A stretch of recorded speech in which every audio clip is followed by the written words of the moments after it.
আজকে তোমাদের চ্যালেঞ্জ হলো তোমাদেরকে এই পুকুরে এপার থেকে ওপারে যেতে হবে, ওটা আবার না ভেজে যে আগে যেতে পারবে সে পেয়ে যাবে এই গোল্ড গুলো।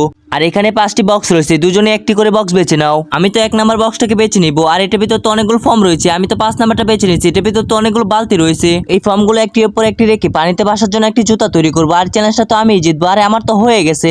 আচ্ছা তাই নাকি? দেখ আমি এই বালতিগুলোর সাহায্যে অনেক বড় একটি নৌকা তৈরি করেছি, যার সাহায্যে এপার থেকে ওপারে খুব সহজেই চলে যাবো। আর আমি চ্যালেঞ্জটা জিতবো। আর তোমাদের মধ্যে কে আগে যাবে? আর লেডিস ফার্স্ট। ঠিক আছে আমি প্রথমে যাচ্ছি, কিন্তু কি প্রথমেই তো আমি নিচে পড়ে গেলাম। আরে বলেছিলাম তুই পারবি না, এবার দেখ আমি চ্যালেঞ্জটা জিতবো। আরে না, প্রথমেই তো আমি পড়ে গেলাম। কি হলো, তুইও তো পারলি না। এখন আমি এই জুতাটাকে দুটো একসাথে বেঁধে নিবো যাতে আমি নিচে পড়ে না যাই। আর আমিও আমার নৌকাটাকে একটু মজবুত করে নিলাম। এখন তো আমি এই চ্যালেঞ্জটা জিতেই ছাড়বো। আর এটাতে কি লেখা আছে? 10 কেজি ওজনের পাথর নিয়ে সামনের দিকে আগাতে হবে। আরে আমার পাথরটা কোথায়?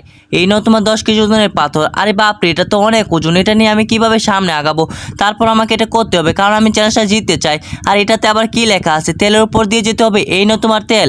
আরে বাপরে, এটা তো অনেক পিছলা। আরে আমি তো নিচে পড়ে গেলাম। আরে বলেছিলাম তুই পারবি না। যারা টাকা চাইতে বেশি মাকে ভালোবাসে তারা এই ভিডিওতে লাইক করে চ্যানেলকে সাবস্ক্রাইব করবে। আর এই চ্যালেঞ্জটা তো আমি জিতবো। আর এটাতে কি লেখা? আমার উপর ফেনা দেওয়া হবে। এই নে ফেনা। আর এই ফেনার কারণে তো আমি সামনের দিকে যেতেই পারছি না। আরে এটাতে আবার কি লেখা? আমাকে পানির ঢেউ দেওয়া হবে। এই নে পানির ঢেউ। আরে না, এই কারণে তো আমি নিচে পড়ে গেলাম। আর এই চ্যালেঞ্জটা তো আমরা দুজন কেউই করতে পারলাম না।